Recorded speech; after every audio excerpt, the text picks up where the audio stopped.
Are you curious about what's happening on Marco Island since you voted to get in a new council? Well, stick around and check out what Darrin Palumbo has to say about what's happening. Now, if you like this content, make sure you like it and subscribe because you'll want to know when the next one's coming out. Hey, Darrin, welcome. We were here last and you were being voted in for city councilman. Well, thanks for having me. The people spoke. I was elected. Woohoo! I say be careful what you wish for sometimes. Yeah. I have a lot of bosses now, and I do make it a point to listen to what they have to say. Yeah. But I could tell you, Mary, being elected is much better than the campaigning process.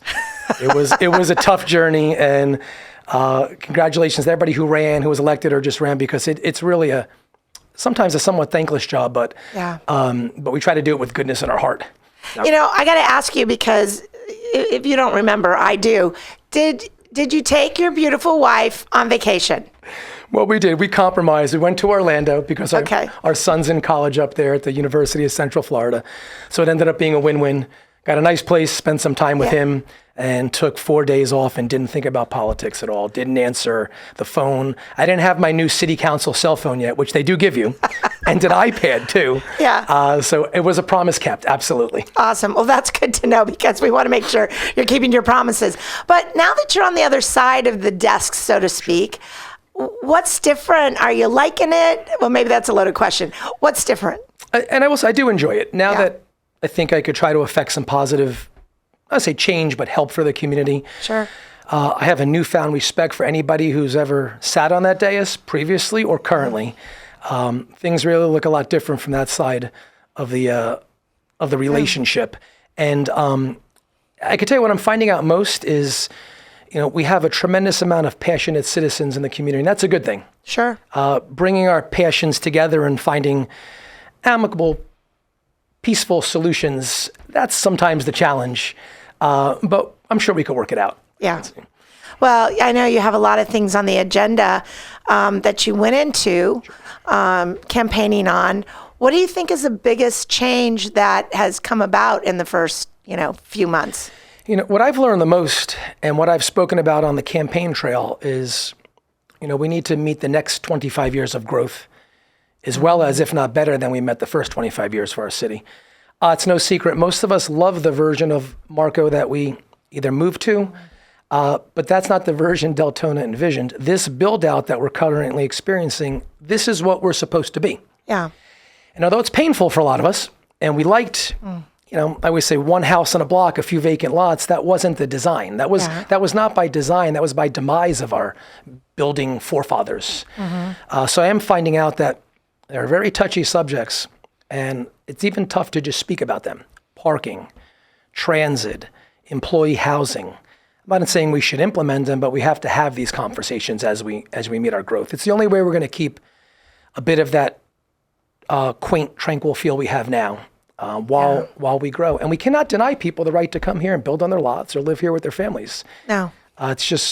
We all came here and we've all been part of this growth problem, every one of us. Yes. So you can't point the finger. We just have to try to find the best working solutions that keep us a bit of what we were while we experience what we're supposed to be becoming. It's funny that you say that, because on my personal street, there were 5 lots and some teardowns that happened that were vacant and people weren't using, et cetera. And now we're seeing that. So that parking issue is a problem. I have 3 kids and there's 3 girlfriends and, there's 2 cars and we live here full time. So garages are full. And then when they all come over for dinner on Sunday, where do those cars go? And that's a struggle that I don't envy the position you're in. I think of it often, and I think the Mackel brothers probably envisioned a full build out, but could they envision families not only just living here full time, but, telecommuting to work? Could they envision the technology of people are going to move down and work from their homes and be here all year round?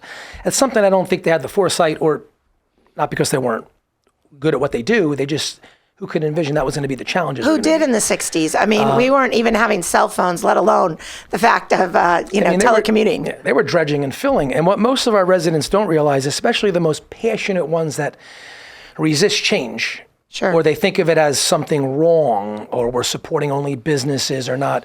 You have to look at The Mackel brothers' vision was to make this place 3 times larger than it is. They were going to build up to the Walmart on 951, the red track, I think, if I remember.